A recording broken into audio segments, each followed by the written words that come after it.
નમસ્કાર દર્શક મિત્રો, શિનોર સમાચારમાં હું મેઘા અગ્રવત આપનું હાર્દિક સ્વાગત કરું છું. આપ જોઈ રહ્યા છો શિનોર સમાચાર.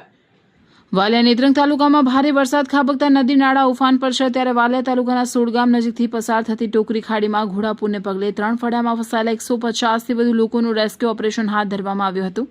વાલિયા પોલીસ મથકના પીઆઈ ચૌધરી સહિત સ્ટાફ અને સ્થાનિક લોકોએ રેસ્ક્યુ ઓપરેશન હાથ ધરી લોકોને ખભા ઉપર બેસાડી બહાર કાઢ્યા હતા.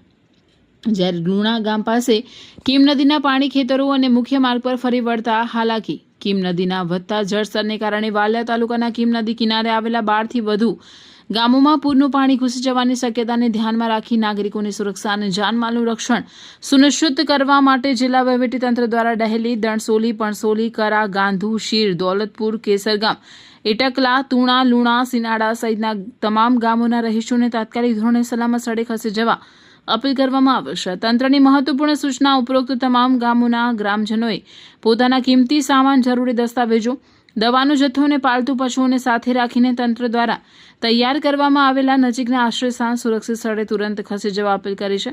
અને કીમ નદીના કિનારે કે પૂરના પાણી જોવા જવું નહીં, તેમજ પાણીના ક્રોસિંગ કે કોઝવે ઓળંગવા સાહસ કરવો નહીં. સોશિયલ મીડિયા સ્ત્રોતોથી ફેલાતી અફવાઓ પર ધ્યાન ન આપવા જણાવાયું છે. મામલેદાર, તાલુકા વિકાસ અધિકારી અને પોલીસ તંત્ર સહિત વહીવટી તંત્રની ટીમ સ્થળ પર હાજર રહી પરિસ્થિતિ પર સતત નજર રાખી રહી છે.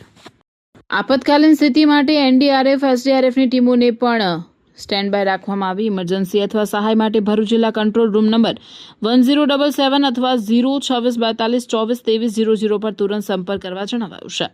રિપોર્ટર શશિકાંત વસાવા, શિનોર સમાચાર ન્યૂઝ, ઝઘડિયા.